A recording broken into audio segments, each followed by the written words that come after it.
Coming up on The World Today.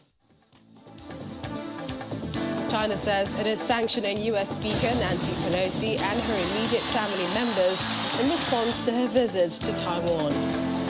Foreign ministers from global superpowers at East Asia Summit in Cambodia expressed concern amid simmering tensions over Taiwan between U.S. and China. Thus, Russia says it is now finally ready to discuss prisoner swap with the United States.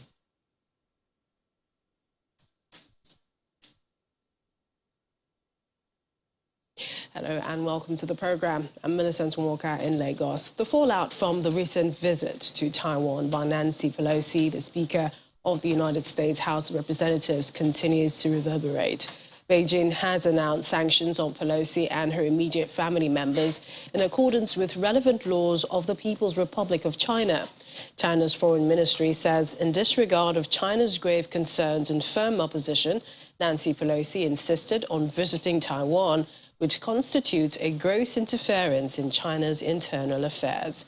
The Foreign Ministry has also announced new countermeasures against Washington, including the suspension of climate talks and cancellation of future phone calls and meetings between Chinese and U.S. defense leaders. China sees Taiwan as a breakaway province that will eventually be under Beijing's control. However, Taiwan is a self-ruled island that sees itself as distinct from the mainland. Meanwhile, tensions are running high in the Taiwan Strait. Recent military drills by the Chinese People's Liberation Army have forced a number of vessels to reroute their journeys, causing disruptions to regional and global economies. On average, 240 commercial ships have passed through the maritime zones each day over the past week, according to Lloyd's List intelligence data. Earlier, the U.S. condemned China's launch of ballistic missiles around Taiwan during live-fire exercises as an overreaction, as a number of Chinese ships and planes again crossed the median line. China is conducting live-fire military drills from August 4th to 7th in 6 different areas that encircle the island of Taiwan from all directions in response to Nancy Pelosi's visit. And U.S. Secretary of State Antony Blinken says China's military drills around Taiwan in response to the visit by Nancy Pelosi is a disproportionate and unjustified escalation. He was speaking on the sidelines of the Asian meeting in Cambodia before he left, where he said that the U.S. has made it repeatedly clear to China that it does not seek a crisis, adding that Washington and its allies were seriously concerned by its latest actions. China has been conducting the largest ever military exercises in the Taiwan Strait. The fact is, the Speaker's visit was peaceful. There is no justification for this extreme, disproportionate, and escalatory military response. Let me say again that nothing has changed about our One China policy, which is guided by the Taiwan Relations Act, the 3 communiques, and the 6 assurances. We have said that the differences between the mainland and Taiwan need to be resolved peacefully, not coercively, not by force. So it is incumbent upon China to continue to seek to resolve those differences peacefully, not to use coercion, and certainly not to use force. But what we've seen in the last couple of years is China moving in that direction. And what we're hearing from countries around the region is that that's the last thing that they want. Mr. Blinken left for the Philippines afterwards. Meanwhile, China's foreign ministry has accused Japanese officials of behaving very badly over recent statements on the current tensions in the Taiwan Strait, days after U.S. House of Representatives Speaker made a controversial visit there. The harsh remarks from Beijing come after foreign ministers of G7 nations, including Japan, called on China to resolve tension around the Taiwan Strait in a peaceful manner, prompting China to cancel a planned meeting between Foreign Minister Wang Yi and his Japanese counterparts on the sidelines of the events in Cambodia. The Japanese government, your leaders, have recently behaved very badly over the Taiwan issue, causing great discontent among the Chinese people. As we have already said, Japan bears a serious historical responsibility on the Taiwan issue, and Japan is not qualified to say anything to China over the same issue.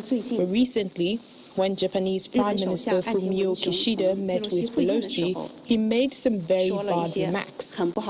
During the foreign ministers' meeting of the East Asia Cooperation Series in Cambodia, certain countries issued false information and made unreasonable accusations against China. And I think this certain country must be your foreign minister. So these are very wrong actions.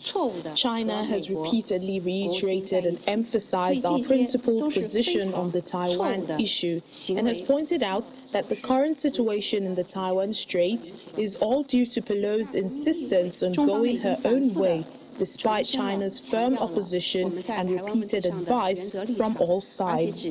Japan chose to be selectively blind to the US's infringement of China's sovereignty and jumped out to make accusations against the defenders of rights and openly supports the infringers. It is totally confusing right and wrong and reversing black and white, provoking and causing trouble on the Taiwan issue to hold back China's development and growth and undermine the process of China's peaceful reunification and rise may be a futile attempt.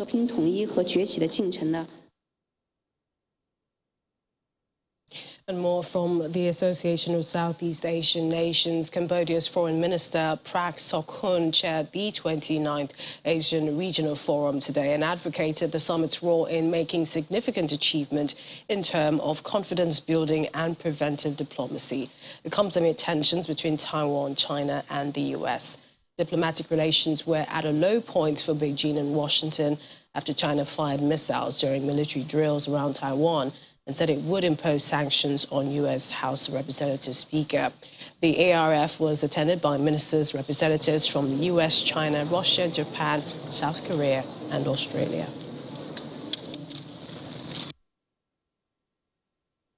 We can claim that the ARF platform has made significant achievement in terms of confidence building and preventive diplomacy. I believe that the ARF, among other ASEAN-led mechanisms, has so far enabled us to contribute to avoiding explosive situations to take place, as well as maintaining relative peace and stability. Also speaking at the ASEAN summit in Cambodia, the European Union's top diplomat, foreign policy chief Joseph Borrell, who says that any escalation of tensions in the Taiwan Strait is of extraordinary concern for the world. Mr. Borrell was in Phnom Penh to attend bilateral meetings with the ASEAN to discuss enhancing economic cooperation. Speaking to reporters, he also commented on the Iran nuclear deal and expressed concern over the imprisonment of Vietnamese environmental activist Guy Thai Cana. What's happening in the Strait of Taiwan is certainly of extraordinary concern for all of us. And we are here and we call for restraint and we call for everybody avoid an escalation of this situation in order to avoid that an accident could provoke a much, much dangerous situation. It's important to insist that the status quo in Taiwan cannot be changed. Anyone should try to change the status quo of Taiwan unilaterally and much less by using force. In the meantime, U.S. House of Representatives Speaker Nancy Pelosi has praised Taiwan, pledged U.S. solidarity and says her trip through Asia was never about changing the regional status quo. Pelosi and a regional delegation were in Japan on the last stage of an Asian trip that included a brief and unannounced stop in Taiwan. A stop there, the highest level visit by a U.S. official in 25 years, came as Tokyo, one of Washington's closest allies, has become increasingly alarmed about China's growing might in the Indo-Pacific and the possibility that Beijing could take military action against Taiwan. You may be more interested in, again, what the Chinese did while we were traveling, and we have said from the start that our representation here is not about changing the status quo here in Asia, changing the status quo in Taiwan. It's about, again, the Taiwan Relations Act, the U.S.-China policy, all of the pieces of legislation and agreements that have established what our relationship is, to have peace in the Taiwan Straits and to have the status quo prevail. And we will work collectively together in multilateral coalitions to make sure that the voices of democracy, as messy as it can be, will always be heard. And we will not be afraid to call out anyone who is in violations of human rights. Our correspondent, Maria Burr, joins me now from Washington, D.C.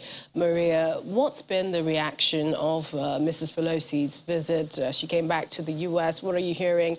And this is, from what Americans thought about her visit to Taiwan. Many Americans initially were a bit concerned about her visit. They didn't quite understand why it was necessary, knowing the warnings that came from China and also the hesitation that came from the White House. And so I think that was the initial reaction. I think the more we've kind of listened to her explanation of her visit, I think that Americans, understand some humanitarian efforts, but I think, again, most Americans are just wondering, was this the time for that type of visit? In terms of the relationship with China, could Washington, and that's the White House, have a different view from Congress? Yes, the White House is being very careful as to what it says about this. As we know, House Speaker Nancy Pelosi is the third in rank when you look at the hierarchy within the governmental structure in the U.S., the structure of power. And so she's a very high-ranking official. She's one that has had a long-lasting relationship with the Biden administration. She has been a strong supporter, as they have been of her as well. And so I think that what we will have to watch for is, we know now that there's a major decline in what could have been cooperative relationships and communication between the U.S. and China. Defense secretaries will no longer be able to have any meetings. An upcoming meeting has already been canceled. And so many of the negotiations and talks that were part of the Biden administration hope to be able to move forward in a relationship with China are on hold at this time. And so I think once we begin to see how those will impact the administration, we'll get more insight into how they really feel that this trip impacted the U.S. and specifically the sovereignty of Taiwan, and if this will mean that the U.S. will need to obviously do any further action in that regard. Indeed, and regardless of her visit or the explanation that she gave, saying it doesn't change the regional status quo, the backlash of this is the White House that will face it, and definitely not her or her position as, House Speaker in the Congress. Well, talk to us about today. China said it was also sanctioning herself, the Speaker, and her family members. Do we know the specifics of those sanctions? They have not released a specific of those sanctions. She's not yet spoken in regards to those specifically. I don't expect that she will speak to those specifically, unless, of course, we find out further information from China and there's any further action taken for her personally and for her immediate family. So those, at this time, we don't have much details into how that will all pan out.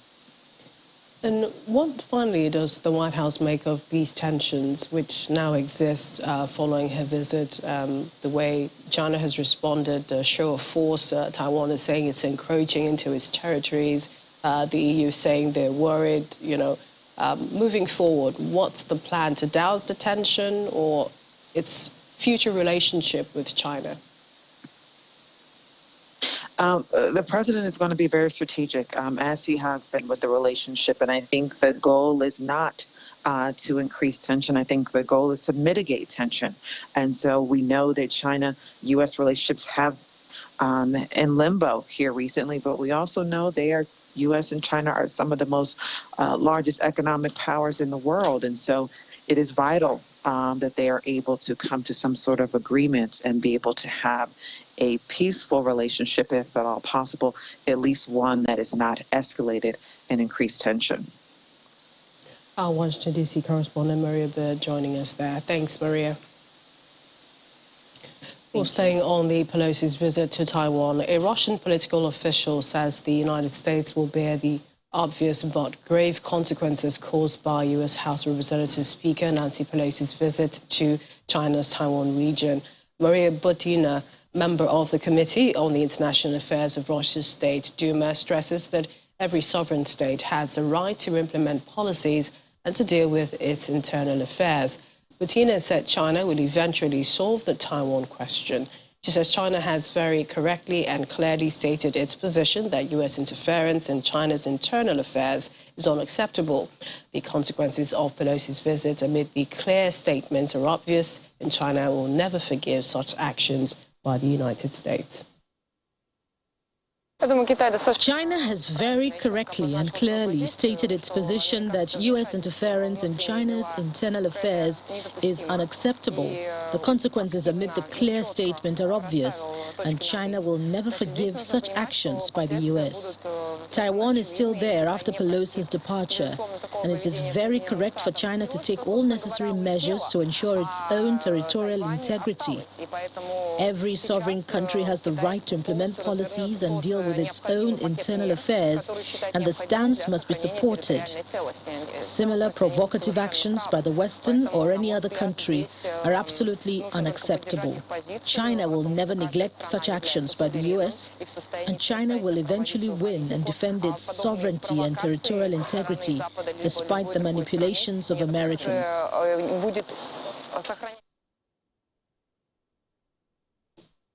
And to other stories, according to a Texas jury, U.S. conspiracy theorist Alex Jones should pay parents of a child killed in the 2012 Sandy Hook massacre at least $4.1 million for falsely claiming the shooting was a hoax. The verdict followed a 2-week trial in Austin, Texas, where Jones's radio show and webcast InfoWars are based. The amount fell far short of the millions of dollars in compensatory damages that had been sought. Mark Bankerston, a lawyer representing the parents, said his clients were doing well and the verdict could represent the light at the end of the tunnel for them, adding that it sent a message to media outlets globally that they should not publish falsehoods simply to fit an agenda. Federico Andino Renal, a lawyer for Jones, made a short statement to media gathered outside the courthouse after the verdict, saying his team were very pleased with the verdict. I will tell you that my clients today are doing better than they've done in a long time. This was a really, really tough couple of weeks. They were not doing well. And they were having encounters here in Austin that were putting them in fear for their lives. They were seeing things on the internet that had them very concerned.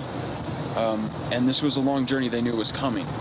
But for Miss Lewis in particular, to be able to be on that witness stand and address Mr. Jones directly, it was a galvanizing moment for her, and maybe the light at the end of the tunnel. That's why this verdict, I think, has an importance to people around the globe.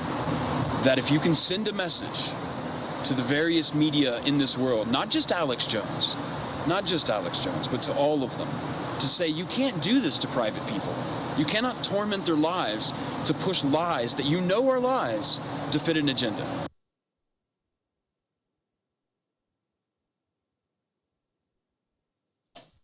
And news just in says the Israeli military is attacking targets in the Gaza Strip in response to threats from a Palestinian militant group there. At least 8 Palestinians, including a child, a Palestinian Islamic Jihad PIG commander, have been killed. This according to Gaza's health ministry. It follows days of tensions after Israel arrested a senior PIG member in the occupied West Bank.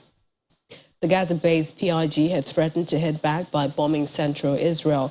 Israeli Prime Minister Yair Lapid says Israel will not allow terrorist organizations to set the agenda. The Israel Defense Forces, IDF, said it was striking sites linked to the PIJ. They include the high-rise Palestine tower in Gaza City, hit in a loud explosion which left smoke pouring from the building. Over to Sri Lanka, where activists began dismantling structures at their main protest site outside the presidential secretariat in the commercial capital of Colombo today, after police announced an ultimatum for them to vacate the site. The site, which has been occupied for 118 days, became the center for nationwide protests that forced the powerful Rajapaksa's political dynasty to concede power. Protesters chanted victory for the struggle as police officers entered the site today, repeating orders for them to leave. For the moment, we are leaving this place to continue the struggle which took place all over the country. That's why the struggle will not end. That's according to a 26-year-old protester. Angered by persistent shortages of essentials, including fuel and medicines, and skyrocketing inflation of over 60% year-on-year, hundreds of thousands of people took to the streets early July, forcing former President Gotabaya Rajapaksa to first flee the country and then quit office. Coming up on The World Today.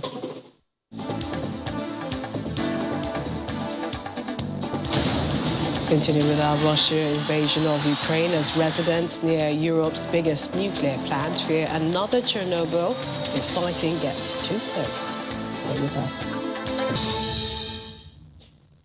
Welcome back. The Russia-Ukraine war enters its 163rd day. Let's take a look at the main developments. But first to Sochi, where Turkish President Recep Tayyip Erdogan has met his Russian counterpart today, after brokering a grain shipment deal between Moscow and Kyiv, and as new Turkish military intervention in Syria remains a possibility. The summit with Vladimir Putin comes in the same week that a ship carrying Ukraine grain was able to set sail, the first since the conflict began, under an agreement between the warring sides arranged by the United Nations and Ankara. The Turkish leader's international credentials have been bolstered by the agreement that resumes exports of Ukrainian and Russian agricultural products, easing the threat to global food security. Erdogan's trip, his eighth to Russia since the start of 2019, follows a three-way meeting with Putin and Iranian President Ibrahim Raisi in Tehran last month. According to Ankara, regional and global developments will be on the agenda, as well as bilateral ties. Russia said today that it was ready to discuss a prisoner swap with the United States in private, a day after a Russian court jailed U.S. basketball star Brittney Griner for 9 years for a drugs offense. The case against Griner, a two-time Olympic gold medalist and Women's National Basketball Association star, plunged her into a geopolitical maelstrom after Russia sent troops into Ukraine in February 24. Russian Foreign Minister Sergei Lavrov said President Vladimir Putin and U.S. President Joe Biden had previously agreed on a diplomatic channel that should be used to discuss possible prisoner exchanges. Ms. Lavrov, during a visit to Cambodia, said, "We are ready to discuss this topic, but within the framework of the channel that was agreed upon by Presidents Putin and Biden. If the Americans decide to once again resort to public diplomacy, that is their business, and he would never say that it is their problem." U.S. Secretary of State Antony Blinken said Washington was prepared to engage with Moscow through the established diplomatic channels. He said Griner's conviction highlighted her wrongful detention by Russia and further compounded the injustice that had been done to her. The Kremlin has remained tight-lipped on the prospect of a swap, saying that if prisoner exchanges were discussed in the media, they would never happen. Meanwhile, the White House has urged Russia to accept the substantial offer made for the release of basketball star Brittney Griner, convicted of drug charges. Both White House Press Secretary Karine Jean-Pierre and National Security Spokesman John Kirby said Griner should have never faced the trial where she was found guilty of bringing cannabis-infused vape cartridges into Russia. Jean-Pierre said the offer was also made for U.S. citizen and former Marine Paul Whelan. Griner, a two-time Olympic gold medalist and a Women's National Basketball Association star, was arrested mid-February as she arrived to play for a Russian side during the WNBA off-season.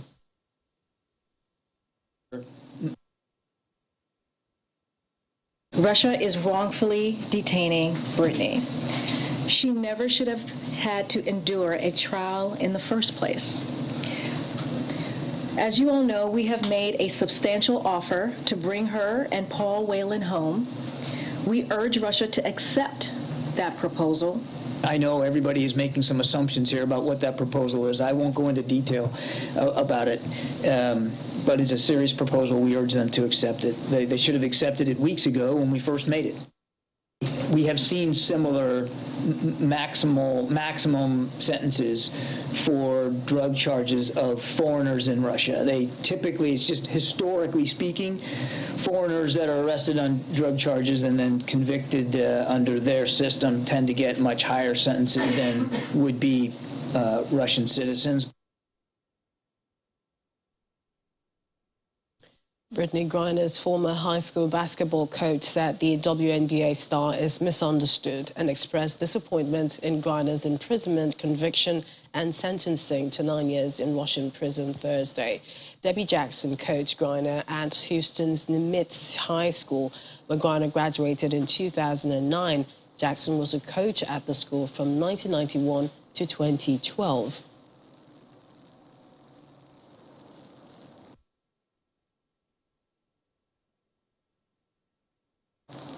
So it's been very difficult, especially because I know Brittany is a great person.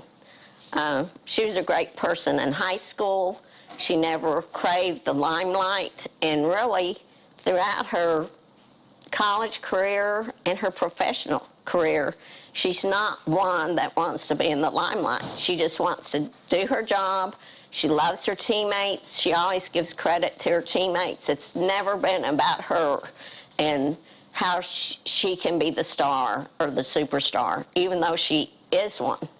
It's been sad, it's been frustrating, because so often you just didn't have any news at all of what was going on. I just can't imagine how her family is feeling, because they have not been allowed to have any communication with her, and to think that you have a daughter and you can't give them encouragement, try to boost their morale. My heart goes out to the whole Griner family, as well as her wife. Dr. Michael Ogo from the Department of Political Science, Public Administration, Babcock University, joins me now for more. Welcome to the program. Do you have any fears as to the possible prisoner swap between Russia and the U.S.? Good evening, Millicent. Thank you for having me. So it's quite a sad, it's quite a sad incident, especially for the family of Griner, who was the most recently convicted, who has been convicted recently in Russia. But I think that just like somebody in the last clip you played was mentioning in the White House, the Russian sentencing of foreigners who are convicted of drug crimes, particularly, tends to always be longer than those who are Russians who are convicted also of the same crime. And if you look at Griner's case very closely, you will see that Griner she had those were prescribed medications which she was supposed to take. Just that they were not allowed in the Russian territory, and of course it is not legal in Russia for her to have those, and that's why she was caught. So ordinarily, it's not something that should have gone to trial and should have warranted a 9-year sentence. If the law was being followed,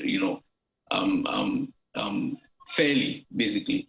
But of course, this is what we have now, and I see that Russia is perhaps trying to play is trying to use this to their political advantage, And again, if you look at the criminal, or if you look at the people, the people who have been swapped, you will also see some kind of disparity. This is not the first time that a prisoner swap is taking place between the U.S. and Russia.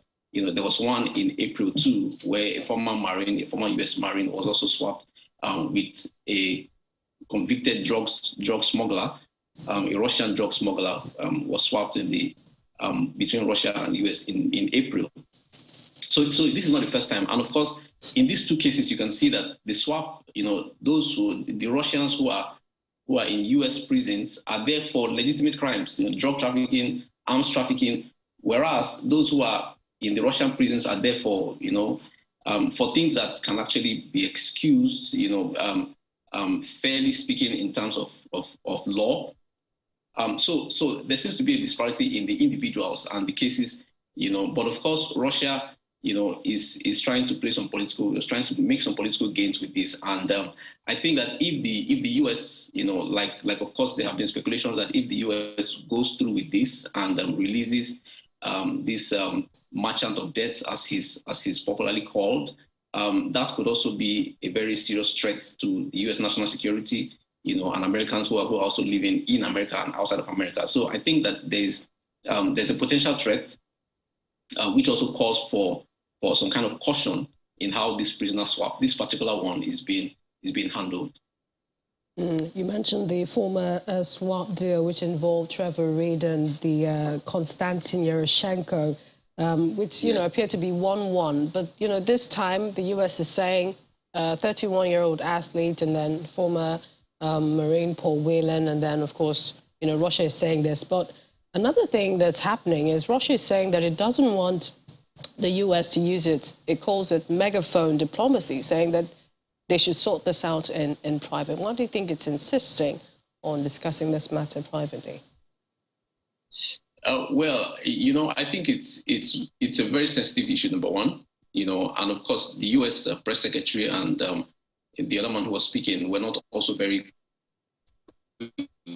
to give out much detail. So it's a very confidential issue, and it's also a matter of state security, because some of these things, if they're not handled very well, information that is not for public consumption can go out. So if the Russian president and the US president have already agreed on the kind of diplomatic line to discuss these kind of issues, I think the two parties should respect that agreement and stick to, the channels that have been earmarked and agreed upon to discuss these issues. I don't think that should be a big deal.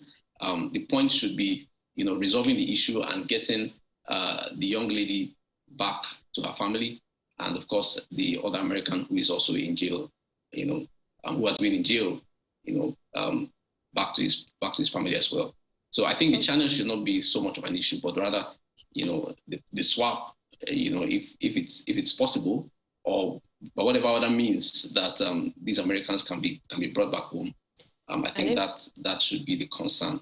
And if it does occur, could it soften their relationship, seeing as, on the other hand, which is the war in Ukraine, they are at loggerheads? What are your thoughts on that? And also the tensions over Taiwan, this is between the Russia and US, how it's affecting negatively the Russia-Ukraine war. Yeah, so I think the prisoner swap is an entirely different issue from the tension between the U.S. and Russia in terms of this invasion.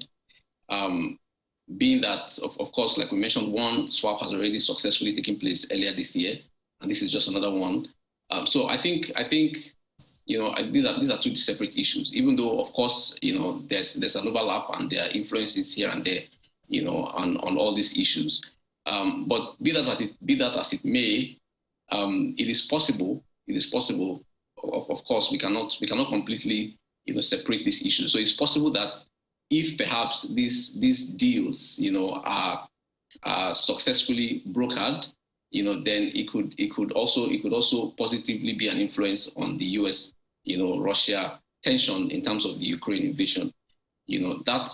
That is that. And then, of course, you mentioned the Taiwan issue too. I think that that is a very particularly interesting situation, because there's some similarity between what is happening in Ukraine now, and the Taiwan and of course the Taiwan region, and that's because of course just like the Ukraine, Taiwan is also a territory and an island that is close to China. All right. And this island has always been self-governing right from 1949, I think, and they have always been a a pro-democratic island, and so So China rather now trying to, of course, it has always wanted to annex that region, bring them back into the mainland of China, the Communist Party, I mean. That move has always been there, right from when the Communist Party took over leadership in China. So I think that it is very, we can see a lot of similarities.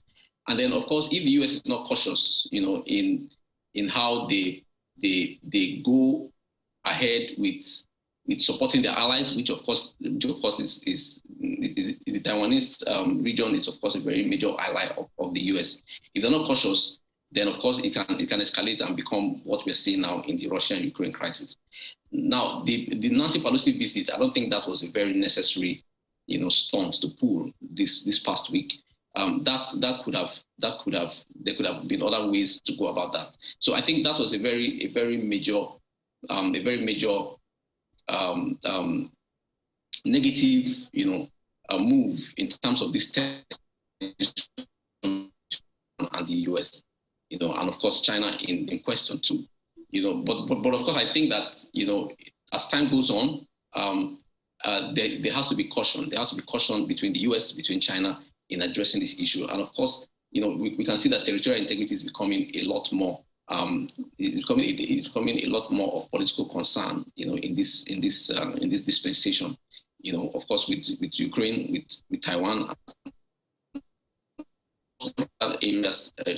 several other areas that are still basically puppets of these major superpowers. So I think there should just be caution in how this Taiwan issue is addressed. Otherwise, we'll have another similar incident of Ukrainian invasion in our hands, and that will not be very, very good for China or for the US as well. The world does not want that. We appreciate your time. Thank you so much. Dr. Michael Ogo is from the Department of Political Science, Public Administration, Babcock University. Thanks again. Thank you for having me. Meanwhile, Russian forces at Europe's largest nuclear power plant in Ukraine are employing terror tactics by using the site to launch rocket attacks on civilian residents. This is according to the residents there. The local businessman says that every morning they wake up, they see they have hit only residential homes. Russia controls the Zaporizhzhia plant and surrounding areas close to the Ukrainian-held territory. Western officials have sounded the alarm about Russia's tactics there. The Zaporizhzhia nuclear plant lies in the southeast of Ukraine along the eastern bank of the Dnipro River. It is currently still being operated by Ukrainian employees under Russian supervision. And the Russian Defense Military has reported its forces shooting down Ukrainian drones and intercepting artillery shells in several places, while Ukraine said that its troops have repelled Russian attacks in Slovyansk and elsewhere. In the past 24 hours, the Russian Air Defense Forces shot multiple Ukrainian drones in Donetsk and Kharkiv regions, intercepted a series of artillery shells fired by multiple rocket launcher systems in Donetsk and Kherson regions. Russia's Defense Ministry spokesman Igor Konashenkov said that the nuclear-capable Iskander-M tactical missile systems had carried out more than 50 strikes since the launch of the special military operation and had destroyed Ukrainian military infrastructure, personnel, and weapons. The depots containing weapons and military equipment supplied to Ukraine by NATO were also destroyed. And the funeral ceremony of Oleksiy Vadaturski, and this is the founder and owner of one of Ukraine's largest agriculture companies, is holding today in Kyiv. Oleksiy Vadaturski, the co-founder director of Nebulon, was killed in his home alongside his wife Reza in the southern city of Mykolaiv on Sunday by what Ukraine says was a Russian missile strike. According to the Ukraine's president, he said people like these companies, like these, guarantee the world's food security. Zelensky said that about Vadaturski and his wife after their death, expressing condolences to the relatives in a public address. The Ukrainian Grain Association said that he was a titan of Ukraine's agricultural sector. Vadaturski was a towering presence in his native Mykolaiv, where he headquartered his company since its founding in 1991. The company emerged from the turbulent 1990s as one of the key players in Ukraine's agricultural market.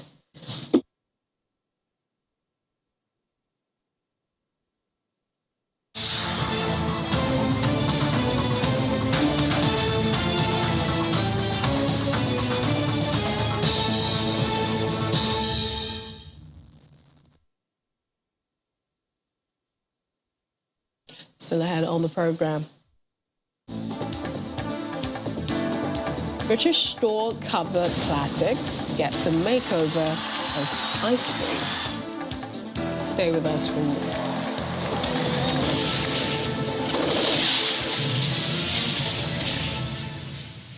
Welcome again.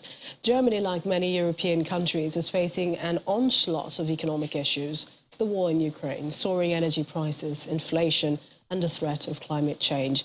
In an effort to combat these growing problems, the government introduced a €9 flat monthly public transport ticket. It's now 2 months into the 3-month summertime program. Let's turn to our correspondent in Berlin, Cassandra Sunt with Deutsche Welle. Hi, Cassandra. Cassandra, set us up here. It's been 2 months of this program. How's it going?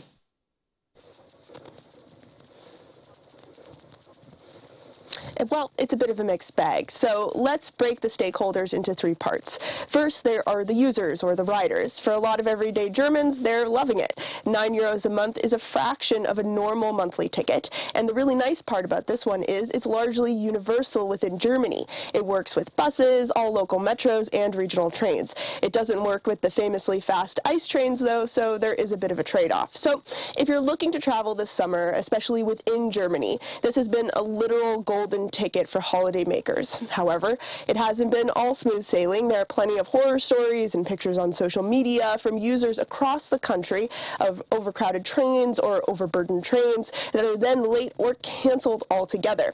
And for the industry, that's another group of stakeholders, they're pretty exhausted because, of course, reducing the monthly ticket cost means that the price will be paid elsewhere.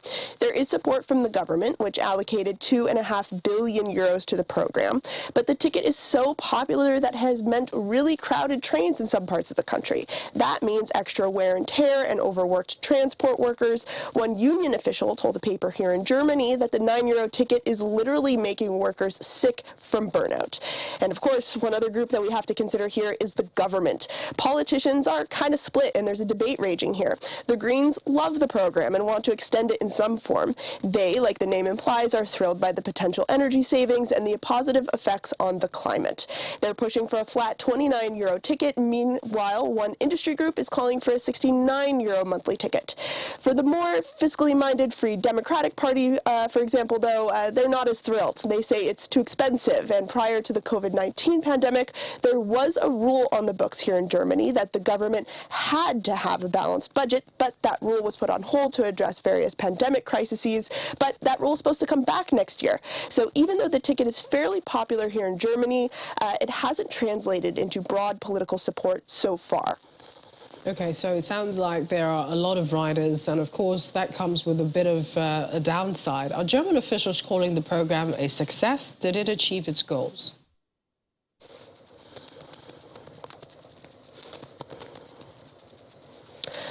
It's hard to say at this point because how to measure success was not really outlined.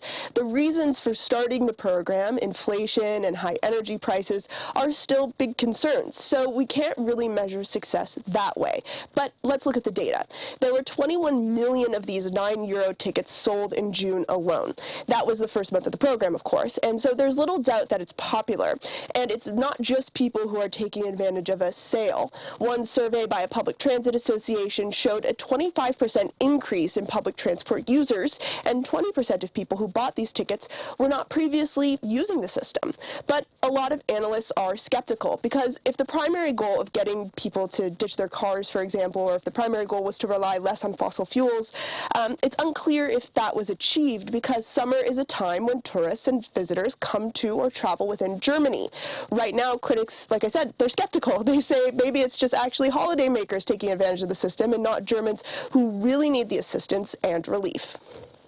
Okay, stepping back, it sounds like there could be an extension or a successor program. So is this program really a pilot program? Could it be a model for another scheme in Germany or even elsewhere? Right now, this program hasn't translated into political will, but that doesn't mean it could never turn into political will. It could be one of these classic cases of people realizing how much they like the program when it's closer to being taken away from them. But at the moment, it's not at the top of many people's concern lists, even if they are enjoying the cheaper commute or a cheaper weekend holiday here in Germany. People right now are still feeling the pinch at grocery stores and elsewhere in the economy, and tons of people are already starting to worry about energy prices this upcoming winter. So there's a lot on people's minds, and right now there doesn't seem to be a push for an extension, even though the numbers show the program is definitely being taken advantage of.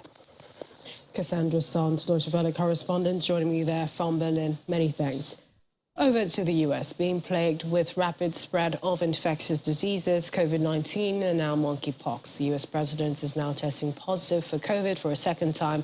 Many U.S. states are having to make health emergency plans for the recent monkeypox spread over there. Our Washington correspondent Maria Bird found in this report.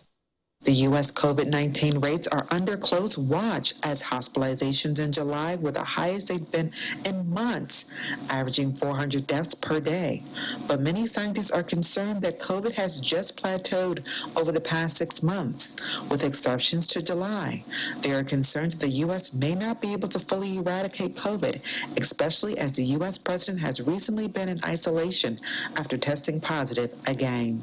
And so he will remain isolated until he tests negative, as we previously stated. And so when we're doing that test to make sure that he's negative, that is above and beyond, as you kind of, I think, were alluding to. That's what the White House protocol is for us. And so we won't see him again until at least in person. You guys have seen him virtually, and he's been working from the White House residence these past couple of days until he has, at least in person, until he has that negative test. While COVID-19 is still a daily conversation in the U.S., the Biden administration has declared that the monkeypox outbreak is a public health emergency.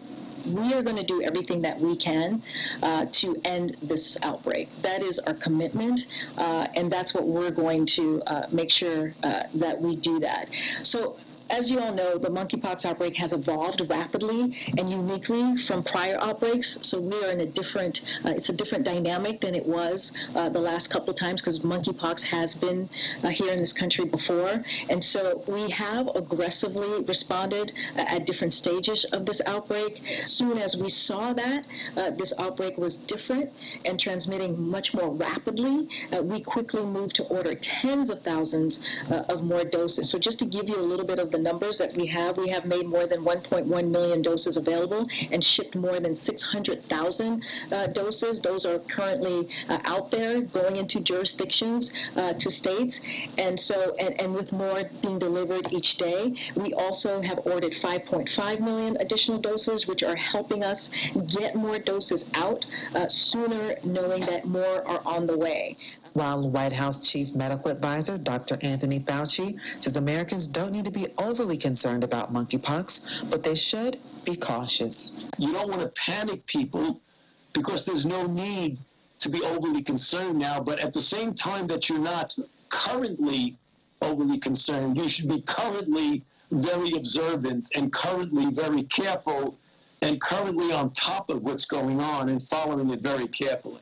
The U.S. is battling through 2 highly contagious health emergencies, and many Americans are hoping that increased access to vaccinations will decrease the spread. From Washington, Maria Bird, Channel Television News. Or have you ever wondered what baked bean ice cream tastes like? Londoners basking under Britain's hottest ever summer are getting the chance to find out and sample a range of other flavors associated with savory dishes, including porridge oats, custard, and HP sauce. Izzy Convisera, customer at the Ice Cream Project temporary store in central London, says there's lots of weird flavors. My sister and I were very excited to try lots of them.